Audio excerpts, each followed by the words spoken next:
रक्षाबंधन की हार्दिक शुभकामनाएं।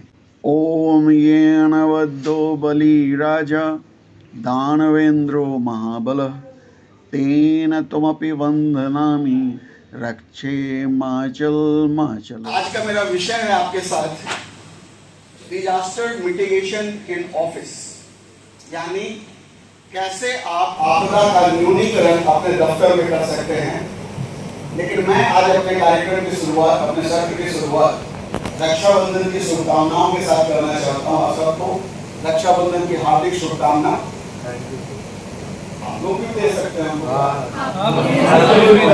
तो बंधा हुआ भी है। तो अभी मैंने जब आपसे पूछा तो अधिकांशतः लोगों ने कहा, सिवाय एक बच्ची के, कि ये भाई बहन का त्योहार है। इसके जो ऐतिहासिक और पौराणिक कथाएं हैं उसे मैं आपसे शेयर करता हूं और आप अंदाजा लगाइए कि हमारी जानकारी कितनी प्रॉपर है।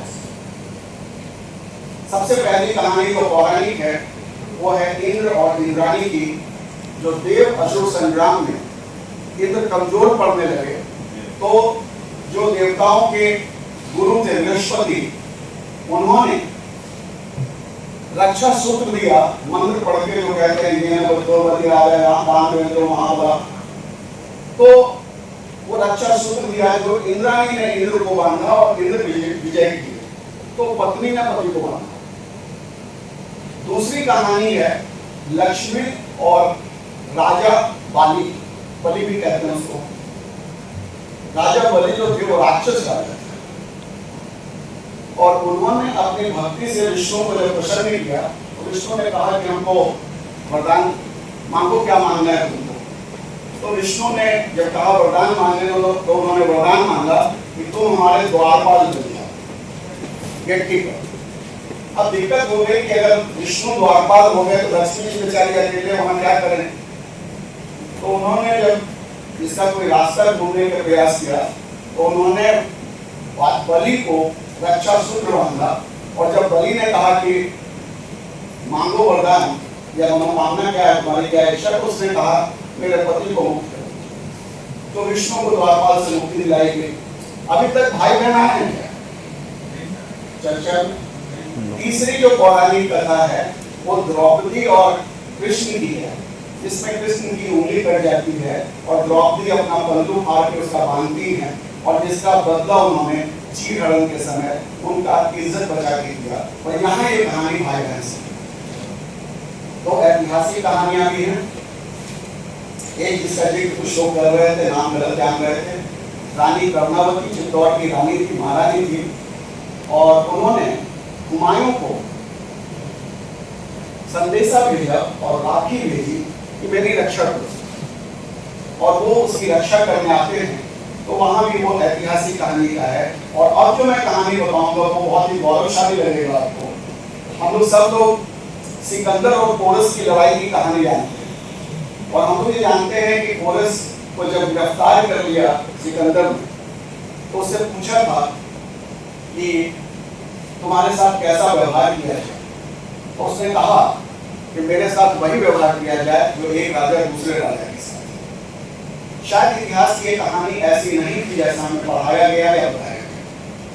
सच्चाई ये थी कि सिकंदर की पत्नी ने राजा पुरु को भारतीय संस्कृति की जानकारी प्राप्त होने के कारण राखी भेजी थी और उससे ये मांग की थी कि मेरे पति को तुम जीवन दान दे देना, क्योंकि उसको पता था कि पुरु से जीतना मुश्किल।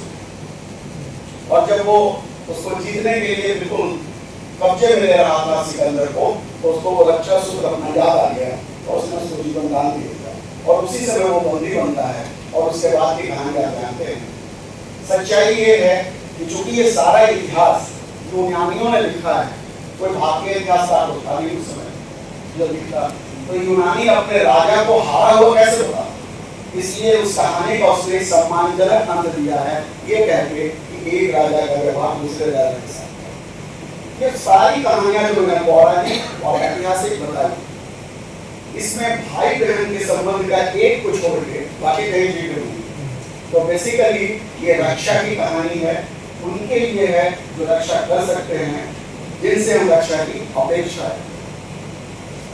मैं इसको, अगर मेरा चलता तो मैं इसको पर्यावरण दिवस मनाता रक्षाबंधन के दिन, क्योंकि मेरी बहुत सारे, मैं पंचायत में काम करता हूँ पंचायत में, तो महिला मुखिया लोगों से पूछा था कि रक्षाबंधन में क्या करो, ससुराल में हो, मैं के जा नहीं पाओगे, किसको बांधोगे, भाई आया नहीं।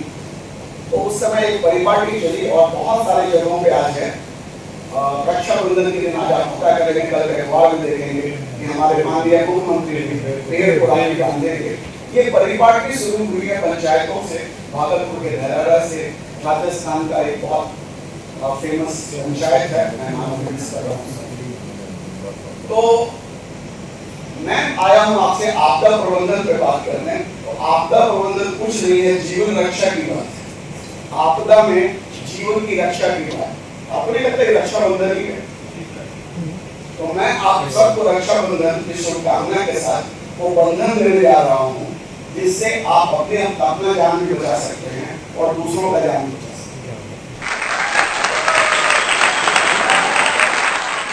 तो मुझे लगता है कि रक्षाबंधन का मूल मंत्र सिर्फ भाई द्वारा बहन की रक्षा में नहीं है, बल्कि इसमें पर्यावरण की रक्षा और जैसा मैंने कहा कि हर दूसरे व्यक्ति की जीवन की रक्षा जो हम आपदा प्रबंधन में सीखते हैं, वो भी इसका मूल मंत्र हो सकता है।